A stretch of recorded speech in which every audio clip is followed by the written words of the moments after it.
নমস্কাৰ বন্ধুসকল, আজি আমি বিজ্ঞান বিষয়ৰ 10ম অধ্যায় পোহৰৰ প্ৰতিফলন আৰু প্ৰতিসৰণ নামৰ পাঠটি আলোচনা কৰিম। গতিকে আহক আৰম্ভ কৰোঁ। প্ৰথমতে পঢ়িম আমি পোহৰৰ প্ৰতিফলন। পোহৰৰ প্ৰতিফলন কি? যে পোহৰ কোনো পৃষ্ঠত খুন্দা খাই উভতি যোৱা পৰিঘটনাটোকে পোহৰৰ প্ৰতিফলন বোলে। যদি পোহৰ কোনো পৃষ্ঠত খুন্দা খাই উভতি যায় তেনেহ'লে তাক আমি কি বুলি ক'ম? পোহৰৰ প্ৰতিফলন বুলি ক'ম। ঠিক তেনেদৰে আমি বস্তু এটা কেনেকৈ দেখোঁ? যেতিয়া সূৰ্যৰ পৰা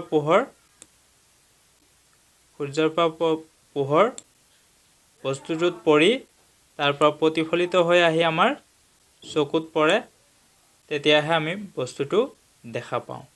গতিকে আমি বা মানৱ চকুৱে বস্তু এটা দেখিবলৈ হ'লে পোহৰৰ প্ৰতিফলন হোৱাটো জৰুৰী। পোহৰৰ প্ৰতিফলনে কিছুমান নিয়ম মানি চলে। আহক আমি চাওঁ নিয়মকেইটা কি কি। প্ৰথমটো নিয়ম হৈছে আপতন কোণ আৰু প্ৰতিফলন কোণ সমান। গতিকে পোহৰ আপতিত ৰশ্মিয়ে লম্বৰ লগত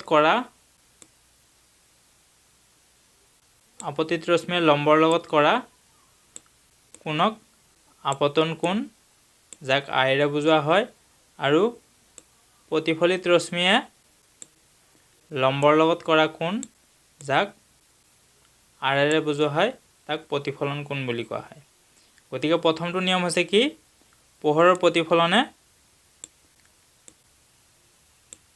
আপতন কোণ আৰু প্ৰতিসৰণ কোণ সমান বুলি মানি চলে, বা আপতন কোণ আৰু প্ৰতিফলন কোণ সমান হয়। দ্বিতীয়টো নিয়ম হৈছে কি? আপতিত ৰশ্মি প্ৰতিফলিত ৰশ্মি আৰু লম্ব সদায় একেখন সমতলত থাকে। গতিকে পোহৰে দুটা নিয়ম মানি চলে। প্ৰথমটো হৈছে কি?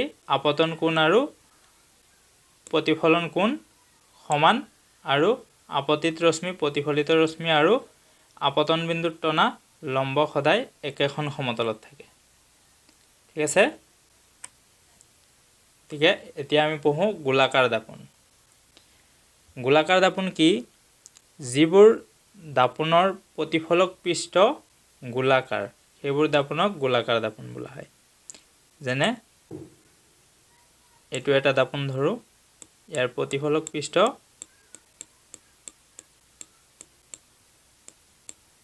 পৃষ্ঠ গোলাকাৰ হৈ আছে। গতিকে এইটো এটা গোলাকাৰ দাপোন। এতিয়া গোলাকাৰ দাপোন দুই প্ৰকাৰৰ হয়।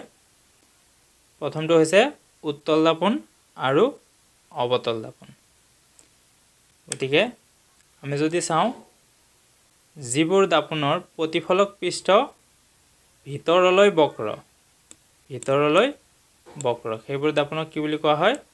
অৱতল দাপোন। আৰু যিবোৰ দাপোনৰ প্ৰতিফলক পৃষ্ঠ বাহিৰলৈ বক্ৰ, সেইবোৰক উত্তল দাপোন বুলি কোৱা হয়। ঠিক আছে? এতিয়া আমি চাওঁ গোলাকাৰ দাপোনৰ ভাঁজ কেন্দ্ৰ। ভাঁজ কেন্দ্ৰ কাক কোৱা হ'ব? যে গোলাকাৰ দাপোনটো যিটো গোলকৰ অংশ, সেই গোলকৰ কেন্দ্ৰক গোলাকাৰ দাপোনটোৰ ভাঁজ কেন্দ্ৰ বোলা হয়। ইয়াক চি আখৰেৰে বুজোৱা হয়। গতিকে আমি যদি চাওঁ, এই গোলাকাৰ দাপোনটো যিটো গোলকৰ অংশ, যদি আমি এনেকৈ এইটো এটা গোলক আছিল বুলি ধৰি লওঁ, এই গোলকটোৰ কেন্দ্ৰক কি বুলি কোৱা হ'ব? এই দাপোনখনৰ ভাঁজ কেন্দ্ৰ বুলি কোৱা হ'ব। গতিকে গোলাকাৰ দাপোনৰ ভাঁজ কেন্দ্ৰক চি আখৰেৰে বুজোৱা হয়। ঠিক আছে? এতিয়া গোলাকাৰ দাপোনৰ মেৰু। গোলাকাৰ দাপোনৰ মেৰু প্ৰতিফলন পৃষ্ঠৰ কেন্দ্ৰবিন্দুক মেৰু বুলি কোৱা হয়।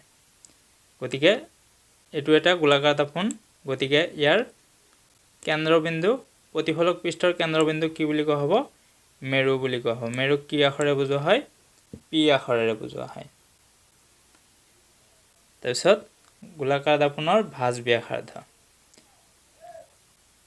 ব্যাসাৰ্ধ কি যে ভাঁজ কেন্দ্ৰৰ পৰা মেৰুৰ দূৰত্বক কি বুলি কয় ভাঁজ ব্যাসাৰ্ধ ভাঁজ কেন্দ্ৰৰ পৰা মেৰুৰ দূৰত্বক ভাঁজ ব্যাসাৰ্ধ বুলি কোৱা হয় ভাঁজ ব্যাসাৰ্ধক আৰ আখৰেৰে বুজোৱা হয়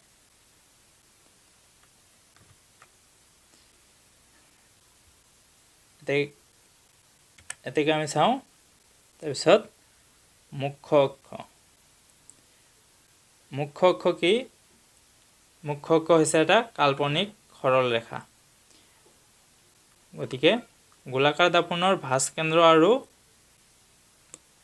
মেৰুৰ মাজেৰে কাল্পনিক সৰল ৰেখাডালক কি বুলি কয় মুখ্য অক্ষ বুলি কোৱা হয় গতিকে গোলাকাৰ দাপোনৰ ভাঁজ কেন্দ্ৰ আৰু মেৰুৰ মাজেৰে যোৱা সৰল ৰেখাডালক কি বুলি কোৱা হ'ব মুখ্য অক্ষ বুলি কোৱা হ'ব ঠিক আছে তাৰপিছত আমি চাওঁ ফকাজ দৈৰ্ঘ্য কি ফকাজ দৈৰ্ঘ্য হৈছে ভাঁজ ব্যাসাৰ্ধৰ আধা গতিকে ভাঁজ ব্যাসাৰ্ধ কাক কয় যে গোলাকাৰ দাপোনটোৰ কেন্দ্ৰৰ পৰা মেৰু দূৰত্বক কি বুলি কয় ভাঁজ ব্যাসাৰ্ধ বুলি কয় এতেকে ফকাজ দৈৰ্ঘ্য কি হ'ব ভাঁজ ব্যাসাৰ্ধৰ আধা এই বিন্দুটো হ'ব কি ফকাজ মুখ্য ফকাজ বা ফকাজ বুলি কোৱা হ'ব গতিকে ফকাছৰ পৰা মেৰু দূৰত্বক কি বুলি ক'ব ফকাজ দৈৰ্ঘ্য এতিয়া আমি গম পালো কি যে ফকাজ দৈৰ্ঘ্য ভাঁজ ব্যাসাৰ্ধৰ আধা ফকাজ দৈৰ্ঘ্য ভাঁজ ব্যাসাৰ্ধৰ আধা নাইবা আমি যদি চাওঁ ভাঁজ ব্যাসাৰ্ধ ফকাজ দৈৰ্ঘ্যৰ দুগুণ ঠিক আছে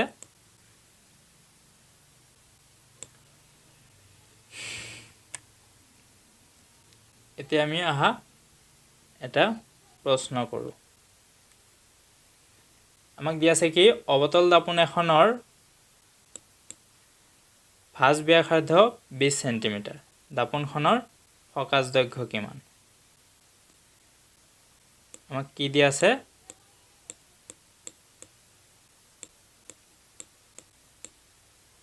অবতল দাপোনৰ ভাঁজ ব্যাসাৰ্ধ দিয়া আছে আমাক কিমান 20 সেন্টিমিটাৰ আমাক কি ওলাব গৈছে ফকাজ দৈৰ্ঘ্য কিমান বুলি কৈছে আমাক এতেকে আমি পাই আহিছো কি ফকাজ দৈৰ্ঘ্য ভাঁজ ব্যাসাৰ্ধৰ আধা এতেকে ফকাজ দৈৰ্ঘ্য ভাঁজ ব্যাসাৰ্ধৰ আধা গতিকে কিমান হ'ব ফকাজ দৈৰ্ঘ্য ভাঁজ ব্যাসাৰ্ধ আছে আমাৰ 20 সেন্টিমিটাৰ ডিভাইডেড বাই 2 এতেকে আমি কিমান পাম 10 সেন্টিমিটাৰ গতিকে অবতল দাপোনখনৰ ভাঁজ ব্যাসাৰ্ধ ফকাজ দৈৰ্ঘ্য হ'ব কিমান 10 সেন্টিমিটাৰ ধন্যবাদ